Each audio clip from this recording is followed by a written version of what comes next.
Yeah, so according to Guy Lamb, I mean, this army has lost, 50 automatic weapons and the police lose weapons all the time, but the biggest culprit of lost weapons are actually private gun owners.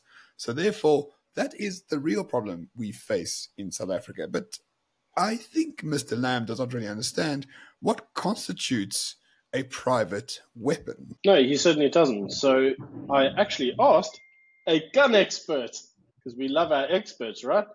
And so the actual gun expert I'd used is Gideon, also known as Paratus.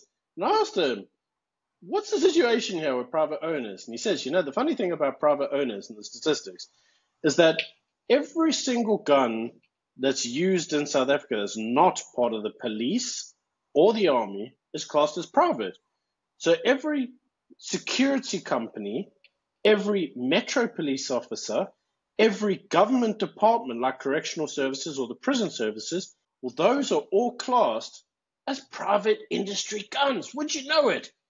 So I don't think this is actually a genuine statistic now, is it? No, I don't think so either. And it's also weird to say that, okay, the army, the army that's supposed to be the safeguard and safekeeping of safety and security in the country, they lost 50 guns, but the real culprits are private gun owners. There are, 3 million gun owners in this country? Legal ones. There's many more illegal ones, no doubt. And as far as I know, the recovery rate on a stolen or lost firearm for private gun owners, people like you and me, is like well over 80%. The recovery rate for a police firearm or for a government firearm is like half of that, if not much lower. So when they say private ownership is the real problem, they're talking about those guns that can't be recovered, i.e. the guns that are not based or part of the civilian gun owners, but part of the government gun owners. Something they didn't mention in this article, which is weird. It also didn't reference, Gideon did reference to me. Well, that was, remember all those guns that were handed in to the South African government during the amnesties? And remember how a serious amount of them landed up back on the streets because they were sold by police officers back to gangsters, like in the Cape Flats and stuff? There was a whole book written on this called Give Us More Guns. Well, apparently, even those that were sold by the state to gangsters, at one point in time, originally were in the private sector's hands. And so according to these stats, that's actually still a private firearm. Would you know it? Even though they were actually sold by the state, and they were in the state's hands when they were sold. Yeah, these stats sound like they're starting to be a bit of bullshit. What do you think? Well, I mean, the bullshit goes on through because Guy Lamb, who is, as we said, an academic who researches violence, he wrote another article in 2018 about crime in South Africa and how complex crime is. And I'm going to show you what he means by that complexity, where he basically says that, poverty causes crime, people not getting along cause crime, drugs cause crime. So we need to solve like these social issues to solve crime.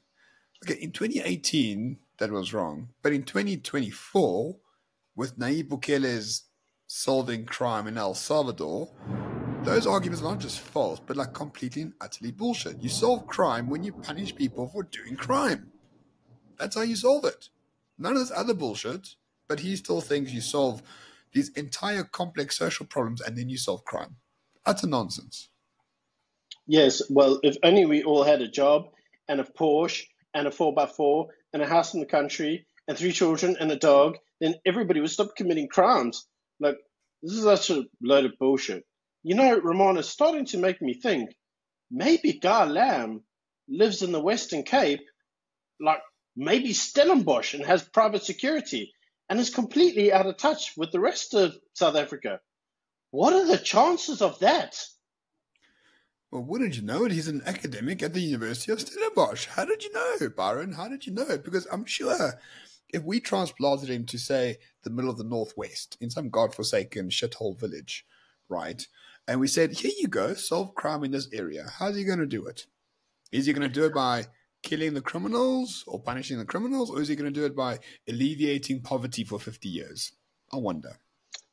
I would like to know if we transplanted him to KwaMashu Township in the middle of Durban and we said to him, you have to live here with no firearm and no security whatsoever, but you're at perfect liberty to walk around and tell people how they should get a job and improve their lives, and that will make things better for them. I wonder how long he would last. What do you think, Ramon? I'm not too sure, but I'm sure he will last a lot shorter than the length of this particular video that you are watching at the moment. But if we go back to the news article in 2018, this is what he says. He says there's little evidence to suggest militarized police brings down violent crime rates. Instead, it can erode public trust in the police. Okay, but the police in South Africa has a 16% approval rating or trust rating. And number two, explain El Salvador. Explain how Nayib Bukele became the president of El Salvador in 2019, the most horrifically violent country in the entire world, with murder rates of 130 per 100,000. South Africa's at 70, just by the way. And he made it the safest country in the world in a span of 3 years. And how did he do it? He shot gangsters in the head using military police. And then he jailed the rest that he couldn't shoot in the head. Explain that, Guy Lamb. I somehow doubt he could. I'm going to raise you. I'm going to give you a Philadelphia, where I'm going to give you the reverse argument, which is Philadelphia was once actually not that bad a city because it had a militarized police force. And you may recall that during the George Floyd mostly peaceful protests, what happened is that they defunded the police. And they relaxed the police because they didn't want it to be racial or, militarized and stuff. And now Philadelphia is a giant shithole that even the Philly people don't want to live in. No one wants to go there because they have mostly peaceful protests virtually every day. And when they interview people and they say, why are you looting the store? They say, why not? It's not like you're going to arrest me or anything. So would you know it, Ramon? It's almost like militarized police and actually getting punished for your crimes might actually work. But then again, Ramon, we aren't retarded experts. So what opinion do you and I really have after all? I mean, this is Retardanistan. And if you're not a retarded expert, your voice really doesn't matter. It certainly does not. And one last example, California, where you can't get arrested for theft if you steal things below $1,000 in value. And what has happened? Entire corporations have basically left San Francisco because they were losing too much stock to theft. And the police wouldn't arrest any of the suspects because it wasn't deemed to be a crime. So, yeah, it's like super, super strange that now there are like no more shops in San Francisco because they're closing down because they can't make any profits because people are stealing all the shit all over the place. Again, you don't have to solve a social issue. You just have to punish people for being knobs and being criminals. This has been known since the age of the Bible, an eye for an eye. But somehow in modern, liberal, progressive South Africa and the rest of the world, we seem to have forgotten the fundamental truths of all of these things. Incentives matter. If you get punished, there is a great incentive not to do the evil deed in the first place.